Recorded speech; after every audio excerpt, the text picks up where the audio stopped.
વડગામના છાપી ખાતે ભાજપના ચૂંટણી કાર્યાલયનું ભવ્ય ઉદ્ઘાટન અને જાહેર સભા યોજાઈ હતી।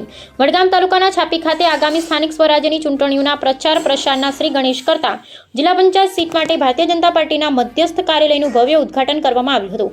આ પ્રસંગે એક વિશાળ જાહેર સભાનું પણ આયોજન કરવામાં આવ્યું હતું, જેમાં છાપી અને આસપાસના ગ્રામ્ય વિસ્તારોમાંથી કાર્યકરો અને મતદારો મોટી સંખ્યામાં ઉમટી પડ્યા હતા। સ્થાનિક સ્વરાજ્યની ચૂંટણીમાં ભાજપ દ્વારા જંગી સભા સાથે ચૂંટણી પ્રચારની શરૂઆત કરવામાં આવી છે।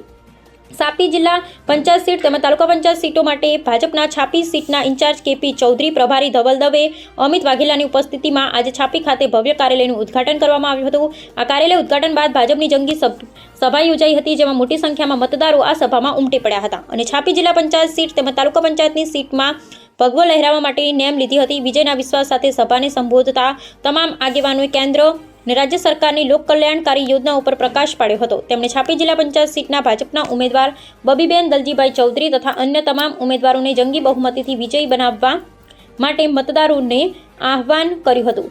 છાપી સીટના ઇન્ચાર્જ કેપી ચૌધરીએ કહ્યું હતું કે વિકાસની ગતિને અવિરત ચાલુ રાખવા અને છેવાડાના માનવી સુધી સુવિધાઓ પહોંચાડવા માટે ભાજપના કમળને ખીલવવું અનિવાર્ય છે। આ કાર્યક્રમ દરમિયાન સ્થાનિક રહીશોમાં ભારે ઉત્સાહ જોવા મળ્યો હતો। લોકોએ નારાબાજી અને હર્ષોલ્લાસ સાથે ભાજપના ઉમેદવારો પ્રત્યે પોતાનો વિશ્વાસ વ્યક્ત કર્યો હતો। કાર્યાલયના ઉદ્ઘાટન સાથે છાપી બેઠક પર ભાજપે પોતાના ચૂંટણી પ્રચારના મજબૂત મંડાણ કર્યા છે।